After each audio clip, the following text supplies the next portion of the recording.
in the shape of a ball or a ring. Well, what about See? Ball shape. what about funnel cake? You go to a fair, you get a funnel cake. That's fried dough in a ring. It's So still that's not a circular. regular or a donut. It may have like edges, but it still is generally in a shape. Yeah. So We are streaming live, and this very important issue is being broadcast live. I'm hoping that we can get some good feedback here. All right. Morning, everyone. Sorry for the late start, but I wanted to make sure we had all the proper hookups so that we could have good microphone connection and video connection. And I'm proud to say we're good to go. Up on both of these screens is a QR code. If you haven't already, please attempt to scan it so that you can check in. It shouldn't require you to log in. It should only ask you for your email. I've been told that logging in then makes you put in your password. The password's never right. The password reset never comes to you. I'm sorry if that happens. Let me know so I can just add it to the tally of complaints that I have going with the 1MC technical department. But for most people, it does seem to work. So good luck. But welcome to 1 Million Cups. This is the Atlanta South chapter here at Rome at Trilith, in the town at Trilith in Fayetteville, Georgia. I kind of get a kick out of saying that at this point. It's just such a tongue twister. We have some new faces in the room. Could I get a hand up high for anyone who's first timers? We have 4 new people in the room. That is great. You get a gift. Woo! Thank you for being here. You already have one. Ron, troublemaker. Well, for the 4 of you that are first timers, for everybody watching who's never been a part of this, 1 Million Cups is an organization that was started by the Kauffman Foundation. Ewing J. Kauffman, I say, was a rich dude who passed away, left a lot of money, and that money was put into a foundation, an endowment, and that foundation has created what we now know as 1 Million Cups. 1 Million Cups motto is to caffeinate entrepreneurs every Wednesday. So every Wednesday, there's over 120 chapters in the country that meet like we are here with the goal of supporting local entrepreneurs. The traditional format is that the presenter gets 6 minutes to present, followed by 20 minutes of Q&A. But we on the south side of Atlanta have a very hard time finding people to present. So not only are we not doing just 2 presenters, we're only doing 1, but we're also not limiting it to 6 minutes. We want to take up the full hour and give them as much value as we possibly can. What kind of value are we trying to bring to them? Well, look at it like this. No one can see what's underneath their own feet, but everybody else in the room can see that really clearly. And that's what our job is here today, is to help them see what they can't see. They're going to share with us their business, and we're going to tell them where we think they could fill a gap, right? Give advice or sign up because you absolutely love it. They nailed it. It's perfect. And you need it right now, which we've done. We've hired numerous people who have come and stood in front of this room because I've been so impressed by what they had to offer. So with that in mind, I do just want to thank Rome for giving us this space. Public service announcement. We are in this room garage for, I believe, the next 3 weeks. And then the last Wednesday in August, we're in Partner, which is like that room. That's the room with the really long, yeah, it's like a conference room, like a boardroom style. I have no idea how we're going to situate ourselves to have that. But then the first Wednesday in September, we will be at our new location, to be determined. I have it like on lockdown. I just want one more level of approval, and then we'll be there, and I'll let you know. But make sure you're following us on Instagram and Facebook. We will be sure to email it, let everybody know, so that on that first Wednesday of September, you don't show up here wondering, where's everybody? Cool. If you haven't already, help yourself to coffee that is provided by Cody Media. The donuts, obviously, the box says Hero all over it. We got those from Hero Donuts downstairs. They are a sponsor. Hero has agreed to continue sponsoring us at our other location as long as someone can come and pick them up. Casey, she lives the closest. Actually, you live the closest. Yeah, you might have just been volunteered. So donuts courtesy of Hero Donuts. Coffee, though, I'm not sure how it'll work over there. It's very important. Honestly, 1 Million Cups motto is to caffeinate entrepreneurs. So we either need a case of, what do you guys drink? Celsius, or we need coffee. I'd prefer coffee or 0. Okay, we could talk about that. It's potentially going to be at Line Creek Bus Barn, the brewery by City Hall. It's not used. Someone is there at 8 a.m. to open the door. There's lots of space with tables and chairs there already. They have a TV. I just need to know that there's an HDMI port that I can get to, and we're good to go. I'm just having a hard time getting in touch with the tap room manager. We have text messages going back and forth, and then he just drops off. So I just want that confirmation. He gave us the okay, but I want that confirmation, and then we'll move over there. I think that'll be a good space. It's further for me, but it's closer for a lot of you, and I think it's a really cool vibe, energy type of space. So, and if that would be the first Wednesday in September. We're still here through August, through the end of August. Cool. Yes. All right. Oh yeah. Sorry. There's a few people in the room that are new, and there's a few people in the room who don't come regularly enough to necessarily know this person, but there was a gentleman named Bernard, who used to come and be a part of our 1 Million Cups community. Does anybody remember him? There's a few people. So unfortunately, we found out on Facebook that he passed away. We know from Russell Lingerfeld, who's a regular, that he was in the hospital, and we don't know why, but he never came out. And it rocked me. I know Josh was heavily affected by our loss. Yeah. Yeah, I feel very lost because I don't know what happened. Not that the answers will ever make anybody feel better, but I just wanted to share with you that he is no longer with us. For those of you that have memories of him, I certainly hope that you'll hold on to those and share those with other people. He was really an exceptional person. So thank you for that moment. But now I believe we can kick it over to you guys. So here's your mic that you'll have back and forth.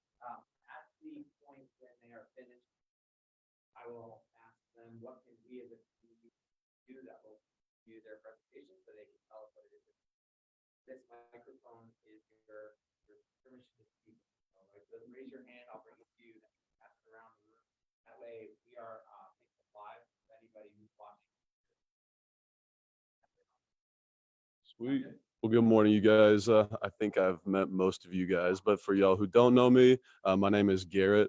I am Brady's brother.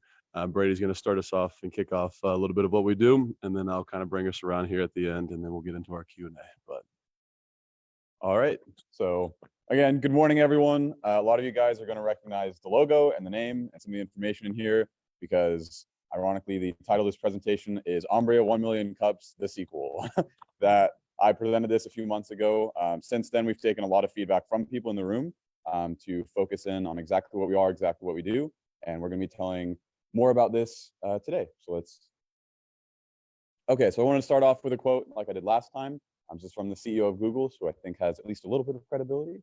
So artificial intelligence will have a more profound impact on humanity than fire, electricity, and the internet. That's a pretty profound claim. And again, from someone who knows a lot of things that we do, a lot of things we don't, and is seeing the cutting edge of AI. So we believe in this quote. We believe that AI has a lot of transformative potential that we're going to see over the next years, decades, centuries. But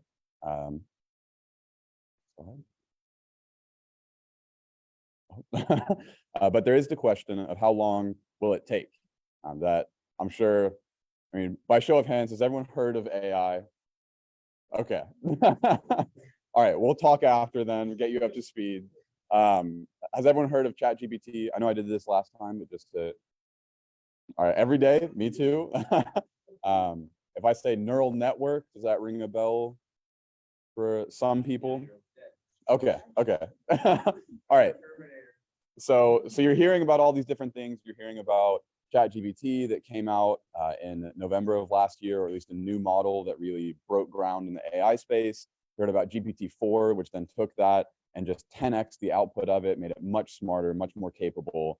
But how many people are really seeing it in their business? How many people are actually using AI in their business already? Okay, so it looks like about half the room. So next slide. So going back to the quote of electricity and fire, So this graph shows electricity adoption in the early 1900s. And you can see that it was about 50% in 1925, and it took 10 years to jump up to about 85%, and then all the way into the 50s to reach almost 100% adoption.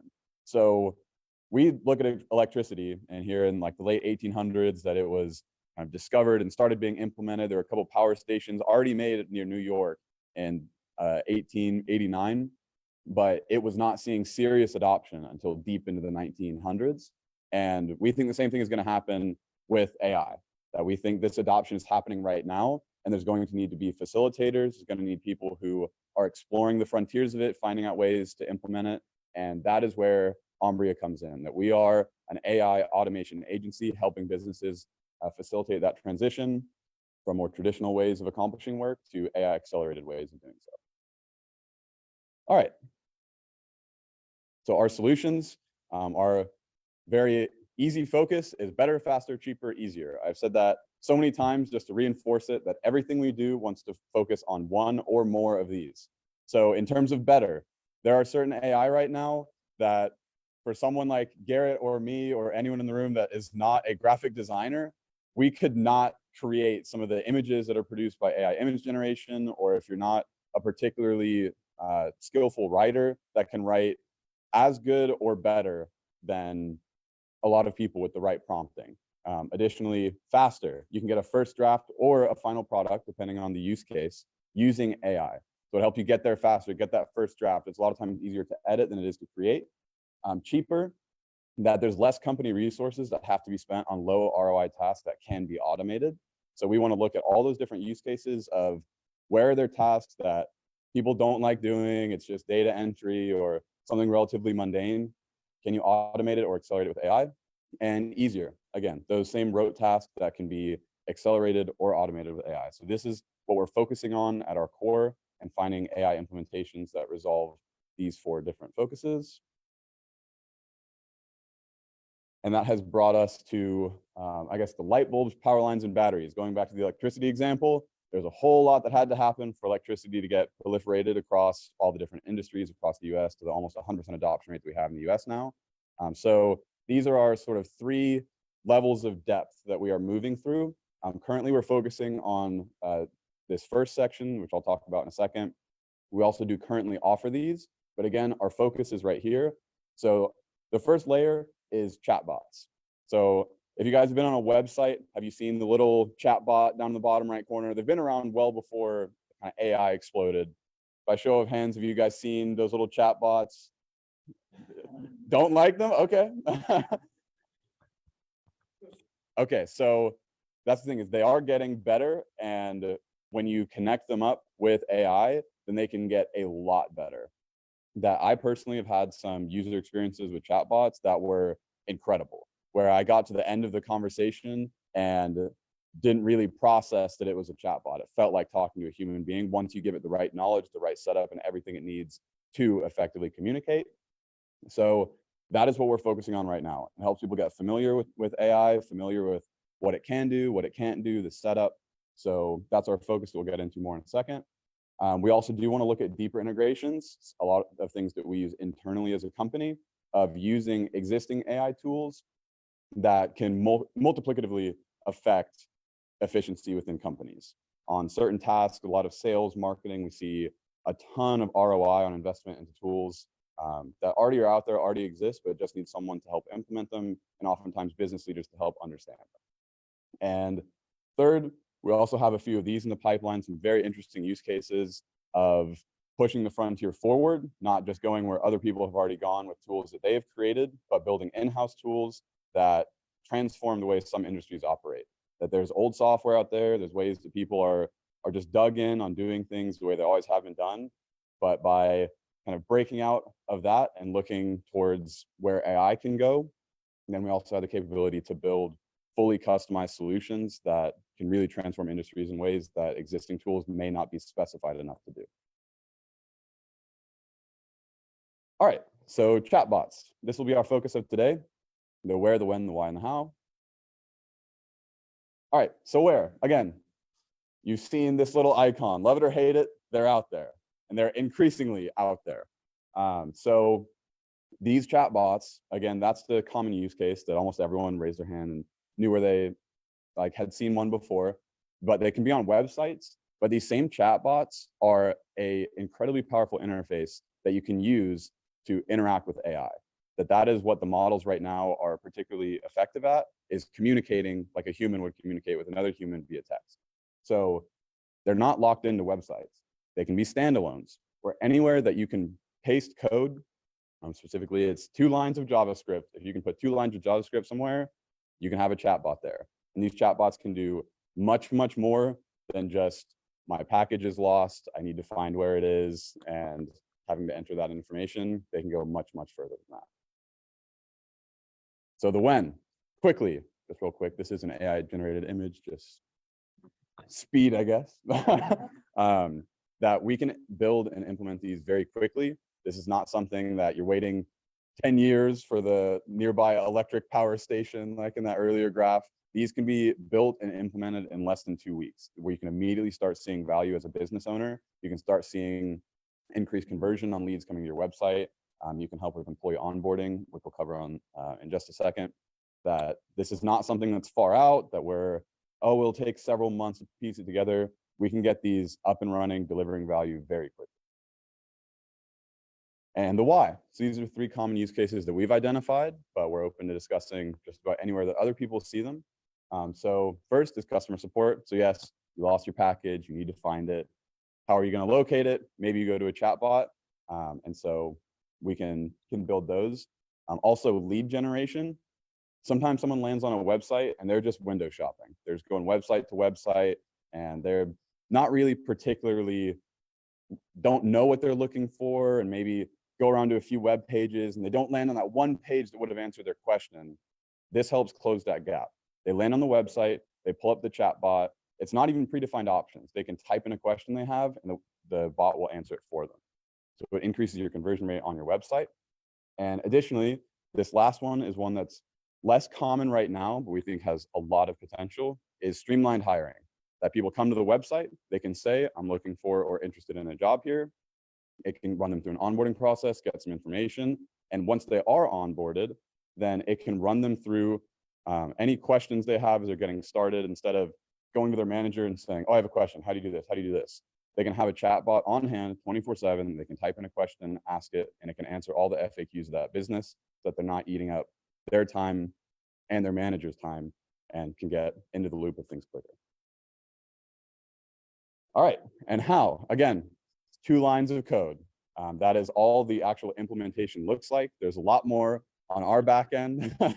There is also integration with CRMs. So the information that is captured can plug right into whatever CRM you use. There's not a matter of having to go in and more inconvenient data that you have to pull from one source and manually move to another. It all integrates in. And once it is implemented, there's little to no maintenance. There's always room for upgrades, but if you want to get a chatbot going with the information from your website, post it and let it run, then it's effectively no maintenance. So, all right, and now I'll pass it off to Garrett about how we are letting people know about this. Now that we've niched down, then how we're getting the word out. So I know that's like drinking out of a fire hose, so we'll definitely have questions at the end. But a little bit of our outreach strategy, as Jason also mentioned earlier, to kind of alluding to how you guys can help us. This kind of helps frame up a little bit of what we're currently doing already with our outreach strategy. I think client acquisition is, I think, pivotal in just about any business. And so this is kind of how we've spread our resources a little bit. For Instagram, we are experimenting more recently with DM outreach. If you realize that if you've built a business account on Instagram, then it will actually suggest other businesses to follow. It begins to kind of figure out what your business is, what you do. And so those suggestions are a great way to reach out to other companies or even potential like partners to figure out if there's some cohesiveness within your industry. So we also do the regular feed posts, and like Brady showed earlier with our speed robot, that is an AI generated image. And there is a lot of potential for the less creatives like myself. I'm a very step 1 through step 10 and get it done type of guy. That it's very helpful in coming up with both suggestions on ways to make your copy a little more connected with your content as well. And then Reels, if anybody knows about short form video, I know Josh does a little bit, that it is absolutely one of your best organic outreaches right now. It just is a way to reach an audience that's outside of your current following. And so we're trying to experiment and find a template that works best for us. But that kind of, you can see the overlap as well with LinkedIn, Facebook, and then even onto the website. Reels is kind of a platform that you can send out to multiple different channels all at once. And even though it may look, it is the same content that gets posted in multiple places, it's just broadening your funnel to try and drive traffic back to the same place, which is where the website comes into play. We've built out a little bit of our homepage to be landing page-esque. And so that's where someone, if they were just stumbling across our website or had seen one of our social content pieces, that they would end up back at our website where they can book the best 15 minutes of their life to learn a little bit more about what we do. But then also cold email and cold calling. We've experimented with a couple different CRMs right now. As a smaller business, then we're kind of figuring out what's like a best entry point to kind of start handling more numbers as we get more feedback from people, and also more engagement on our social channel stuff. And then LinkedIn B2B, I definitely want to highlight a little bit too, just because the more they've posted about their advertising, it's becoming a pretty big wave behind Facebook and how they've always done their paid ad campaigns. It's just becoming when you think of LinkedIn, you think of businesses. So for a B2B business, kind of makes sense that you're on LinkedIn doing that. So yeah, you can scooch over one more. So, but that's our presentation though, a little bit about what we're doing. We appreciate y'all's time, and I would love to answer whatever you guys are on top of your head. So thank you.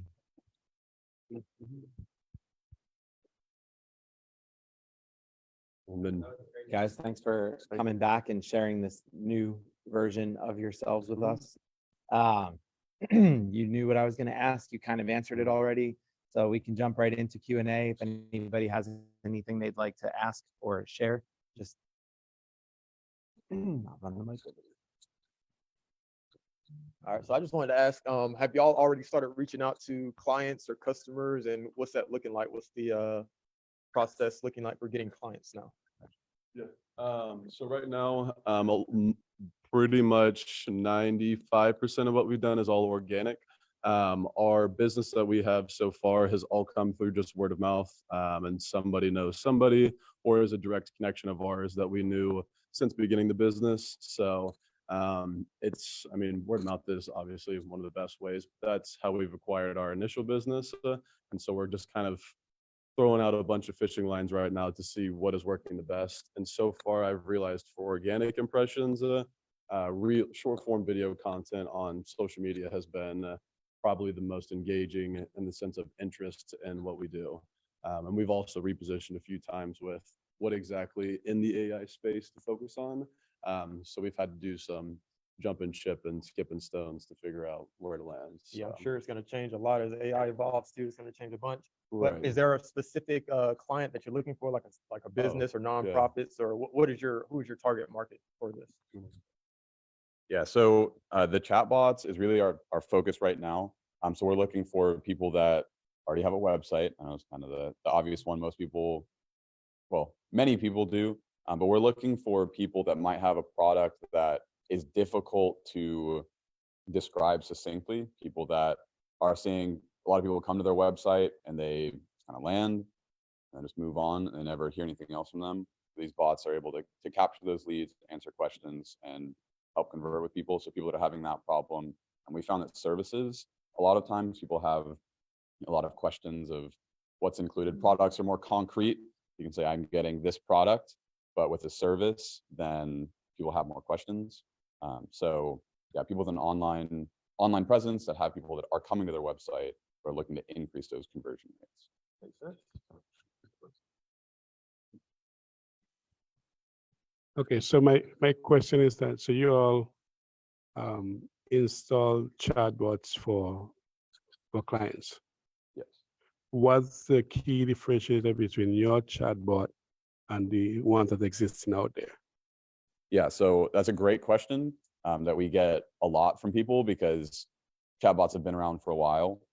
But a lot of existing chatbots, all you're doing is moving through a question answer flow and just kind of clicking on options, which can answer some questions, but building those out is going to be much slower. You have to consider every option and it becomes multiplicative. You go through and you have 2 answers, and each of those has 2 answers, each of those has 2 answers, and quickly things can get out of hand. With an AI powered chatbot, you can give it the information about your company, and it has a way of looking up that information and then putting it into an easy to digest, like human readable format. So it broadens the scope of what the actual chatbot can do and can answer and can more intelligently direct itself. So it allows us to expand the capabilities, make them easier to work with, where you can just type in a question instead of having to just click on an answer that may not capture what you're looking for specifically. And we've seen, there was a study that in quite literally 99% of use cases, there was a survey sent out, people saw an increase in conversion rates using AI powered chatbots. And a lot of those had chatbots already, but adding that extra element, then people saw significant upticks. On top of it, there's a little bit of a when Brady was talking about too, the kind of human-like touch and conversation that you have with the chatbot that's powered by AI versus that very like linear box style, yes, no, check this, go this direction, is that yes, you still want to collect the information on people who are coming to your website traffic wise, but whenever you can break that wall down, I think from the beginning of, instead of if you go out and check most of them before you can even type a word or get a question answered, it's what's your first name, what's your last name, what's your email, required to even access the chatbot at all. Then imagine having just like a four-handed assistant on your website handling as much traffic as possible, and at the end more gently being like, if you enjoyed your experience, we'd love to stay in touch with you or reach back out. And it kind of transforms that like personal touch of, instead of a, I mean, we've experimented with some of them. It's like, what's your name? And you can type in whatever you want, and then go to the next box and type in whatever you want. And then it's like, okay. And that information is essentially useless to a company at that point. I So literally had somebody fill out our chatbot this week. I don't know if you saw it, Amanda. He put his name in his, I really don't care. I just want to ask a question. That was the name. So it shows up in my CRM as first name. I really don't care. I just want to ask a question. Like, yep, gotcha. So But not yeah. also not trying to get too technical. So when you all onboard a client, like what's the workflow? Like how does the implementation and integration work? So are you talking about someone that has one of our chatbots and then a customer comes in, or Like when your- we're let's say installing? I Your want to setup. hire you. Yeah, What's correct. the onboarding Yeah. process for you to work with us? So we will ask for, if you have an FAQ, then we can just go ahead and pull everything from that FAQ. We just have to put it into documents. So that can be literally just a text file. It's not super complicated. And then just any information that you want the chatbot to have, put it in a document. And then we have a backend methodology that breaks that out into an accessible format for the chatbot. And then we will build the flow. We'll put together a demo flow of questions that we want it to answer. And then say, all right, does this cover the routes that you want it to cover on the website? Yes or no? Yes, okay. We build it out, and then it's just 2 lines implementation. We'll get in contact with the webmaster, whoever runs the website, drop in those 2 lines of JavaScript, and then you have a chatbot on your website. I was just gonna, and then even just backing that question up a little bit to the extent of, I think Brady also mentioned it in the presentation as well, but people who are coming to the website, like that's just fresh out of college looking for a job, and they go, I want to go work at Home Depot or whatever, wherever it is, and they can go to this chatbot and ask, hey, I'm interested in getting a job, and understanding available roles, interests of that person, even like small vetting questions of just making sure that even something as simple as like, are you interested in this industry at all? Or are you in the right place? And you're kind of qualifying your potential interviews for someone that even can do a lot of that before you get to having the onboard and go through the questions and things like that. So another step in that process. I know there's lots of hands and I don't want to take up bandwidth here, but I just wanted to see if, like, the first thing that comes to mind is those automated systems like Comcast. Everyone hates calling Comcast because you have to keep hitting these prompts to eventually just throw the phone against the wall before you can actually talk to someone. And that's if they call you back. Like, it's ridiculous, right? So I guess my question, then I'm going to pass the mic off, is what you're talking about is creating a chatbot that lives on a website. And with AI and voice AI, is that like building those online, sorry, not online, the phone prompt systems? Like, could that be done through AI? So you could scrap the prompts and just let it talk to you the way that, you know, you want to speak conversationally? So it can be done. That technology is, by my estimate, I'd say 6 months to as much as like a year and a half out from being, from being indistinguishable from a human operator.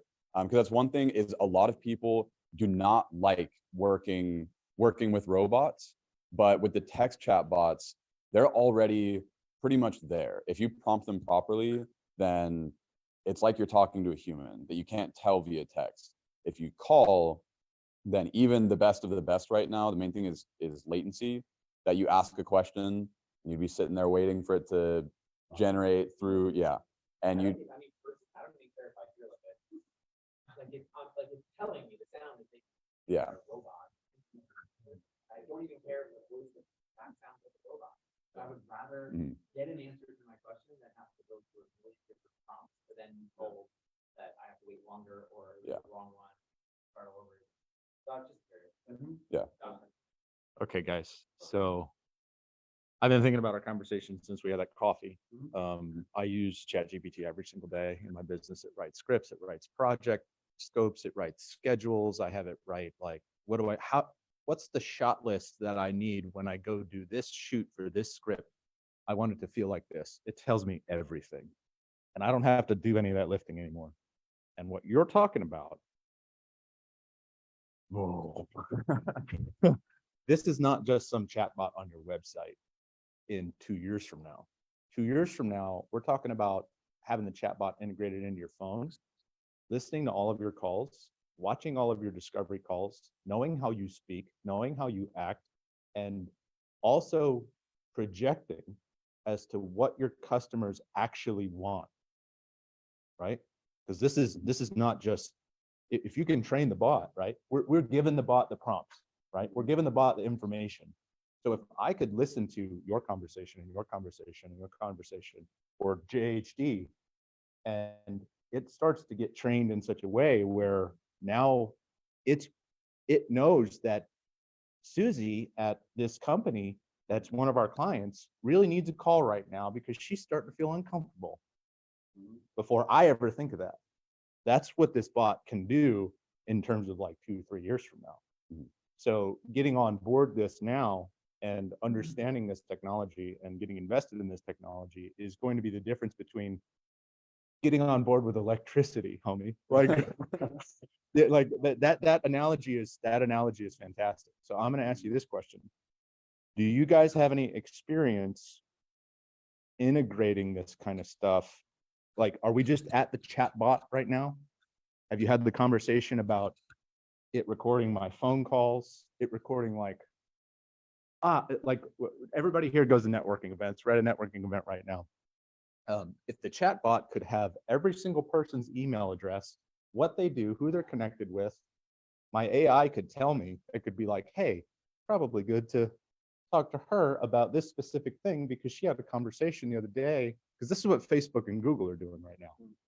That's why they're all ahead of us, because they already have this technology and they're running. So you're democratizing it for us.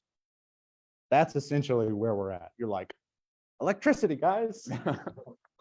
Right? So have you ever had do you have the use case or have seen any sort of integrations with extending it past the website? You do?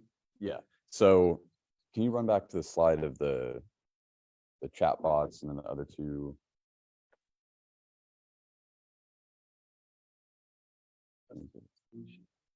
Yeah. So right here. So That's it. yeah, this is just the beginning of what we're doing. Yeah. I can't talk about a lot of the stuff here because these are active projects that we're doing with people. Gotcha. But they are much more in line with what you are talking about, not necessarily in the customer support area, but we are stepping into industries and saying, how can we do what you're talking about in X industry? Yeah.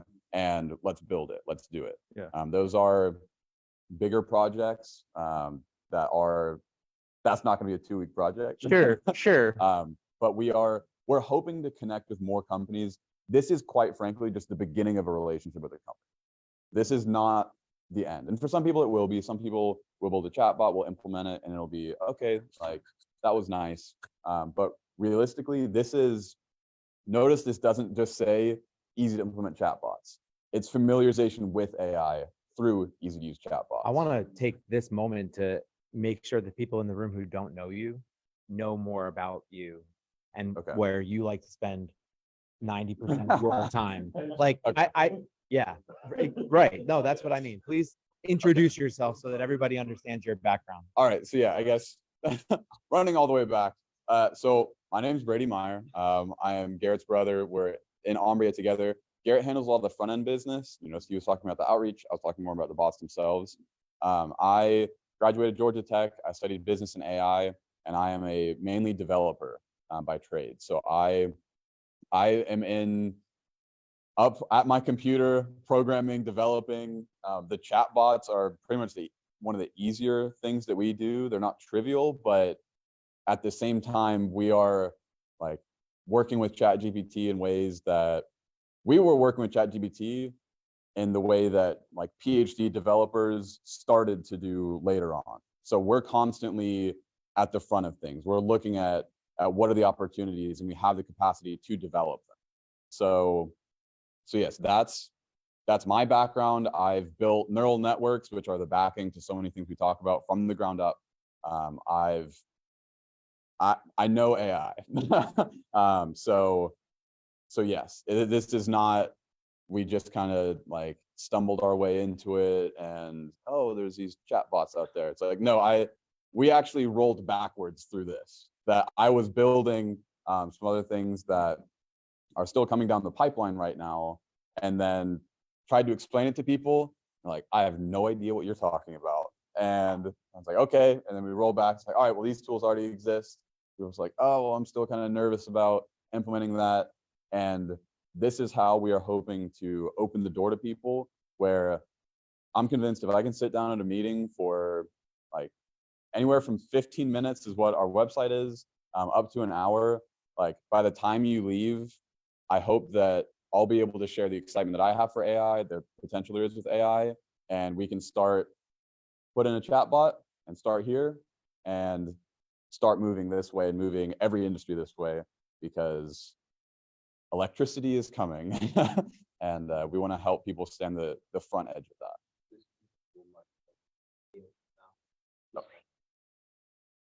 Oh, okay. So I have a couple questions and we'll try to, okay, bot jacking. Like when someone hijacks a bot, they're like, the bot might say, I'm not allowed to say any curse words. Like, let's pretend that we're in an alternate universe where everybody says curse words in every single sentence. Talk to me like a professional who uses curse words, right? You could do that to bots.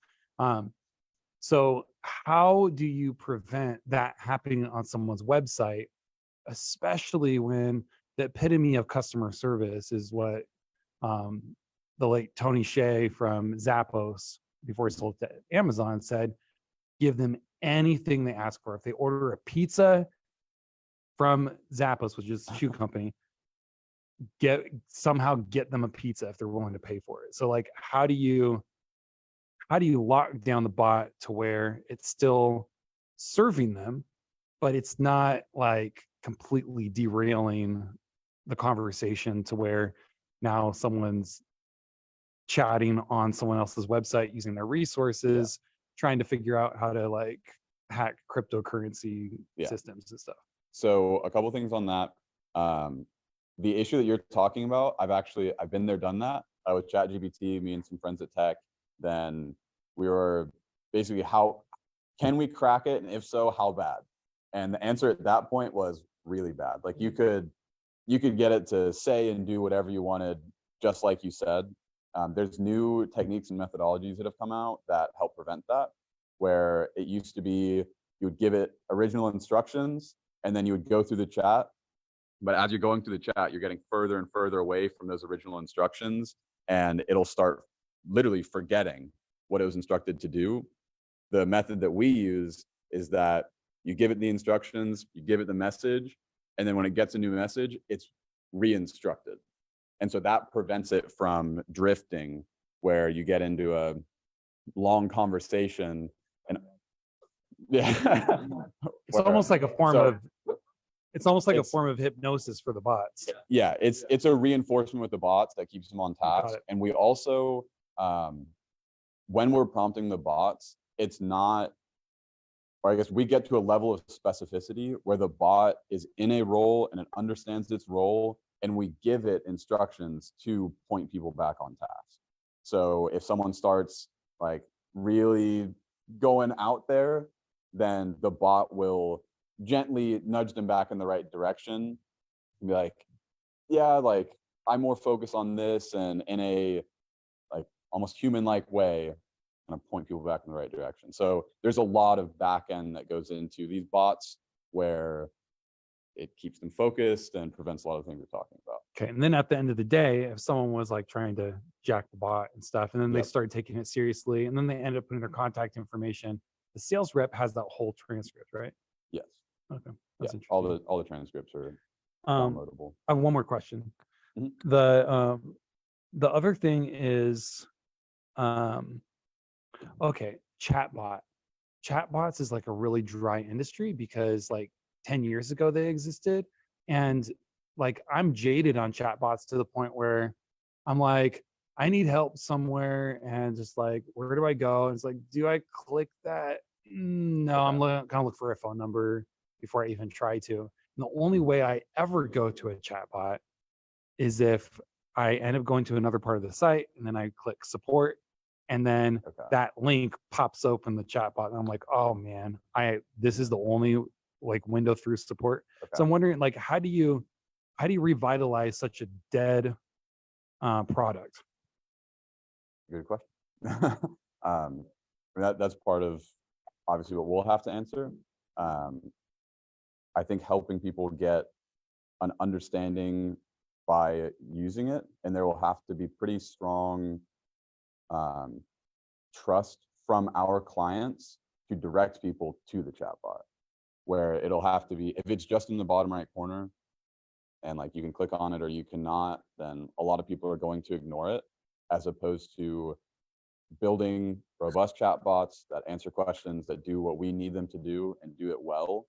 Then we would hope that our clients would direct people there, because it is robust. It can keep people away from the phones, because anytime someone's on the phone, that's costing a company money.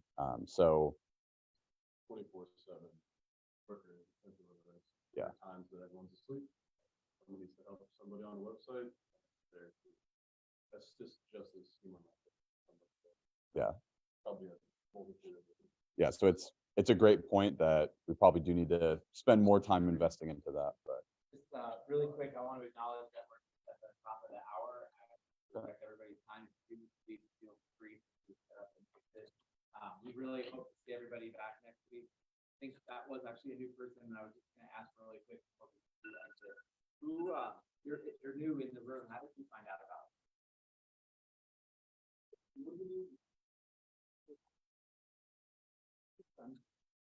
Like, just somebody told you about it? Yeah. Awesome. How about you guys? I live in Midtown Beach. Oh, that's a very active chapter. Yeah, huge. So I've known there. I came here a few years ago. Yeah. So really, where are you guys located? I'm staying in South Carolina. You drove all the way down. Yes. Oh, wow. Well, welcome. Like, you can technically I'm over here. Yeah. No, I've been here for like, I don't know if you've ever been given a notebook down there, but we, give them. Oh. Great. That's really awesome. Welcome. Thank you. Awesome. Nice to meet you. That's awesome. Cool. We have the room until 11. Conversation going. I'll do it. I'm in social sciences. And so I'm interested in like how you can integrate this for research purposes, like for data analysis. Because when you do qualitative data, which is like a lot of like, rich material, how could you use the chat box either for qualitative or quantitative data analysis rather than getting a statistician or somebody else? Because it's usually a lot of information that you have to kind of sift through to kind of get, your central themes or, see patterns. How could that be used in that way? So that a lot of other people have asked that question and have started answering it. Kind of building on what Josh was saying earlier as well, that you can, well, first to answer your question directly, you can use the same models that power the chatbots to then review and quantitatively analyze the data coming from them. So you can have like ChatGPT, or really OpenAI's GPT-4 is the backing model to what we're doing. And you can ask GPT-4 and say, here are chat logs, score this based on, or like give it an emotional indicator, like analyze the reading level, analyze whatever elements you want it to look at and kind of parse through and even look at its own behavior so that you can improve the prompting of the model. Then the model can improve itself. That's an interesting development that I think only OpenAI's models are capable of right now, is they can actually improve themselves with further prompting. So you can use that for data analysis. And again, to jump on something that Josh was saying earlier that I didn't have time to come to, there's also part of getting on the leading edge right now is going to be that data collection, where data collected today that may seem useless in a year may not be. So recording phone calls, recording transcripts, even if it's not perfect yet, there still is like people are trying to figure out how to make it better and better to analyze that data in a more efficient way. But a year from now, 2 years from now, then that data, you'll be able to just feed it into a machine and it'll spit out analytics that like no human could sit down and read through all the chat logs and properly contain all that information and process it. So a lot of the name of the game right now is going to be data collection. Data is like, it's the food that feeds AI. And that's why they're able to build these massive models. And in future, for companies to be able to develop their own in-house solutions, then it's data, data, data, data. The internet right now. That's while you check something to you even mention something to somebody that is a data piece on your digital profile that comes back to you in the form of an ad or something you've seen or search histories and things like that. So yeah, That's why TikTok is so good. yes, And absolutely. I'm just I got interested a in the mic use right over your cases. shoulder. Yeah. No, One of yeah. the things I was kind of interested in is, do you have a way of, if there's some edge case that the bot doesn't really have a good answer for, to be able to transfer them to an actual human, and maybe even be like, okay, this person is having some issue with HR that I can't answer, let me get them to an HR person versus just a generic customer support. That's always been my thing with chatbots, is I'll have some weird edge case that I'm trying to get an answer to, and the chatbot just doesn't know what to do with it. Yeah, so the bots are actually built where there's a kind of cascading flow where it'll check this knowledge source, then this one, and it flows through trying to find an answer for you. But if it gets to a point where it doesn't know and it recognizes it doesn't know, then we can send it wherever our client wants. So we can say, give someone a phone number, we can say, we'll follow up with you. We can, there are SMS systems where it can send a text to whoever in the company would follow up with that. So there's a few different ways, but the short story of it is that it'll get to a point where it recognizes it doesn't know, that it won't just make up an answer. and then you can direct it wherever you want to.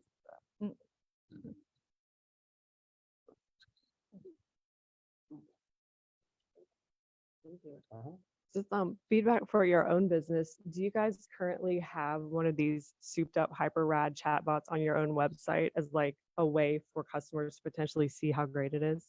So we're building one out right now. We do want to make the one on our website the latest, greatest, most comprehensive, like answers any question you can think of type of chatbot. So we are developing that right now, and we'll have it out very soon. It's not on, but. Yeah. Yes, we are. How many dollars? Hmm? How many dollars? So it's all quote based. It depends on the company. If it's, yes, yeah, it's value pricing. If it's, yes, yes. Yeah. So yeah, it's all value pricing. If it is like a high ticket B2B company, then they're going to have a whole lot more value on converting a couple extra leads a month than if it's like a SaaS company, a software as a service company, that when they're closing someone, then it's, yeah, where the lifetime value, well, yeah, 10 grand plus, and the lifetime value is, yes.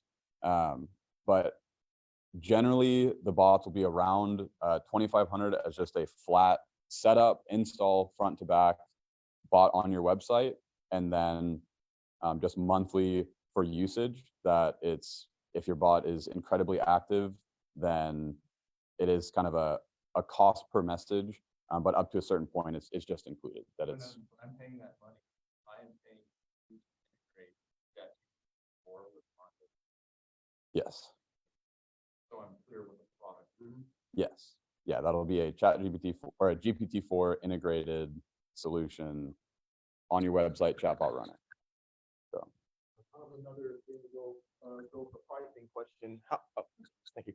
How scalable is this? So do you have to meet with every client for 15 minutes to get them on board? Or is there a way, if somebody sends you, let's say 100 new leads per month, will you be able to handle that? Or how scalable is this? So. Yeah. Like if you landed like a really big client right now, are you Mhm. ready for it? I mean, we would make it happen. In terms of scalability, well, one of the bots that we can make for other clients that as things ramp up, we can invest that time in for ourselves is an onboarding bot, where instead of us sitting down for 15 minutes, we say, here's a link to a bot. Yeah. Yeah. Yeah, there will always be HIL, or human in the loop, is what everyone in the AI space is talking about right now. There will always be a human in the loop because you have to actually create the chatbot. But we have processes in place where we can, with a little bit of upfront time investment, significantly accelerate how quickly we can get the information and launch them. So it is scalable. We just haven't invested that time yet because our time is better invested elsewhere. Yeah, just keep that in mind, because I can see there's getting a lot of customers scalability in mind. I was going to say, Mr. Gandy here has a very large audience. And if you had an affiliate program, it would not be hard for him to parlay that audience into an extra, a few $100,000 a year as an affiliate. I'm actually meeting with the AI company today about a partnership, so that's why I was mainly I'm just saying. Okay. Anybody?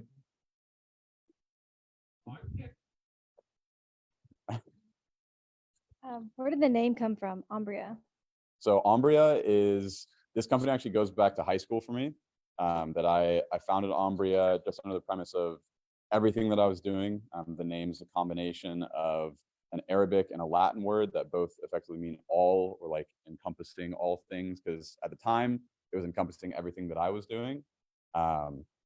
It also means, I think, umbrella in or shade in, is it French? Or, yeah. So it also means shade. So we'll spin that and say umbrella, that it's, at the time, it was my umbrella company for everything I did, tutoring, photography, everything else like that. But it has since become kind of our umbrella of just AI, of anywhere that AI can be used. Like we want to be there, be at the leading edge of things. And yeah, so that's the origin of the name. There's like a free chat, right? And then there's a paid one, right? What is the difference between the two? It's massive. The difference, I emphasize this to anyone that I sit down and talk with, the difference is huge. The original model is GPT 3.5, and these numbers aren't going to mean anything aside from just their relation to one another. The original model is somewhere around 300 billion parameters, which is just how the model can learn. GPT-4 is well over 1 trillion. So it's approaching orders of magnitude increased learning capability.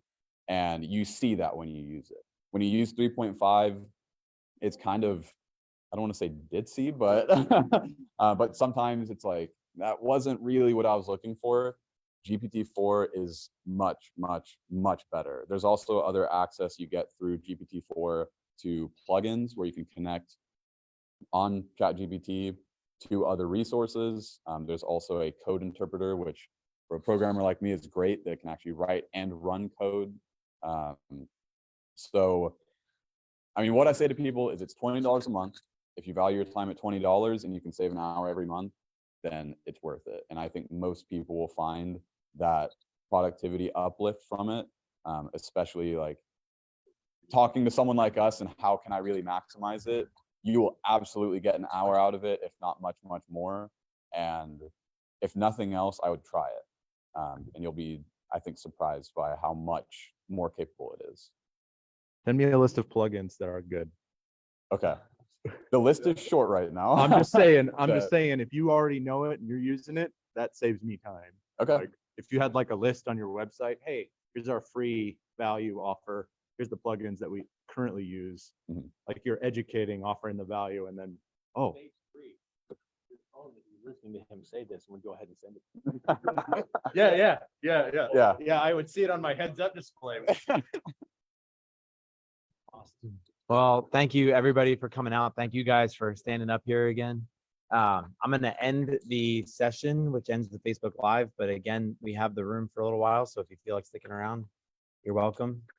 Thanks, guys.